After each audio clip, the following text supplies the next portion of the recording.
The Queen is considerably thinner and frailer than 1 year ago, a royal commentator has claimed, amid concerns following Her Majesty's COVID diagnosis. The Queen sparked health fears among royal fans on Sunday when Buckingham Palace announced she had contracted COVID-19. The palace is reportedly cautious rather than alarmed on this latest development, as it continues to closely monitor Her Majesty's health. The Queen is suffering from a mild bout of COVID, experiencing only mild cold-like symptoms, according to her office. Yet, one royal commentator claimed there are a few aggravating factors for the Queen when it comes to her battle with COVID. BBC reporter Daniela Ralph told the Today programme on Monday, "The mood from the palace is one of caution but no alarm. There are a couple of obvious aggravating factors here. Firstly, that she is 95 years old, almost 96, and that immediately puts her in the vulnerable category. Also, when you see the Queen now, she is considerably thinner and frailer than she was a year ago, and of course she will now have to be carefully monitored.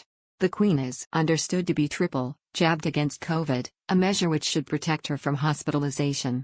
If her doctors consider it necessary, she could also be treated with some of the recently released anti-viral treatments." Buckingham Palace stressed upon announcing the monarch tested positive for COVID she was keen on continuing her work. Her office said on the weekend, "Her Majesty is experiencing mild cold-like symptoms but expects to continue light duties at Windsor over the coming week. She will continue to receive medical attention and will follow all the appropriate guidelines." A few hours later, she was well enough to sign off a statement congratulating the female and male curling teams who won a gold and silver medal respectively on the final days of the Winter Olympics. On the following day, on Monday, she issued another statement. With a brief message, the monarch expressed her sadness following the devastating and deadly floods that have hit Brazil earlier this month.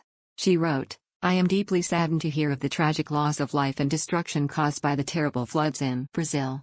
My thoughts and prayers are with all those who have lost their lives, loved ones and homes, as well as the emergency services and all those working to support the recovery efforts." Due to her desire to continue to work, the monarch was scheduled to hold virtual engagements today from her home in Berkshire. However, Buckingham Palace announced she cancelled them as she was still symptomatic. A brief update issued by the Queen's office read, "As Her Majesty is still experiencing mild cold-like symptoms, she has decided not to undertake her planned virtual engagements today, but will continue with light duties. Further engagements to be decided in due course." With light duties, the palace indicated the sovereign's job to deal daily with the government's red boxes, vision and when needed sign off official paperwork and documents. This week, the Queen is also expected to attend an audience with Prime Minister Boris Johnson. Historically, the monarch regularly meets the Prime Minister to receive updates on policies, the government and national and international politics.